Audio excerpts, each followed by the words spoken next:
Brought to you by Vega, powered by Sensodyne and Vinyl. Grow ZMPC. Associate sponsor UltraTech cement. ગઈકાલે રાજ્યના 26 તાલુકાઓમાં વરસાદ વરસ્યો. સૌથી વધારે મહીસાગરના સંતરામપુરમાં 1.6 ઇંચ વરસાદ, પંચમહાલના મોરવા હડફ અને ગાંધીનગરના કલોલમાં 1 ઇંચ વરસાદ. દાહોદ, મહેસાણા, કડી, રાજકોટ, જેતપુર અને અમરેલીમાં વરસ્યો વરસાદ. દર વખતની જેમ વડોદરામાં પ્રી મોન્સૂન કામગીરી ઠેરની ઠેર. શહેરમાં ચોમાસા દરમિયાન નદીના પાણી ઘૂસી આવતા પૂરની રહે છે સમસ્યા. કલેક્ટરે એપ્રિલ મહિનામાં સંકલન સમિતિની બેઠકમાં સૂચના આપી હોવા છતાં કાંસની સાફ સફાઈ બાકી. આણંદમાં પ્રી મોન્સૂન કામગીરીની પોલ ખોલી. તુલસી, ગરનાળાથી મોગરી સુધીના કાંસની સફાઈ માટે અપાઈ હતી સૂચના, પણ માત્ર કાગળ પર કામગીરીને માની લીધો સંતોષ.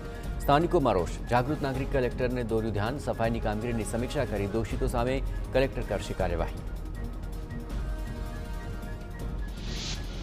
જૂનાગઢમાં ભાજપના જ નગરસેવકે ઢોલ વગાડીને અધિકારીઓ સામે કર્યો વિરોધ. વોર્ડ નંબર 1ના દોલતપરામાં અનેક વર્ષોથી વોકળાની સફાઈ નથી થઈ. તંત્ર પર થઈ રહ્યો છે આક્ષેપ. વારંવારની રજૂઆત પણ નથી થતી કામગીરી. તંત્રની આંખ ઉડાડવા આખરે નગરસેવક અશોક ચાવડાએ આ પ્રયત્ન કર્યો.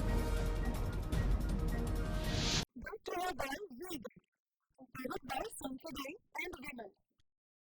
Grow ZMPC. Associate sponsor UltraTech cement.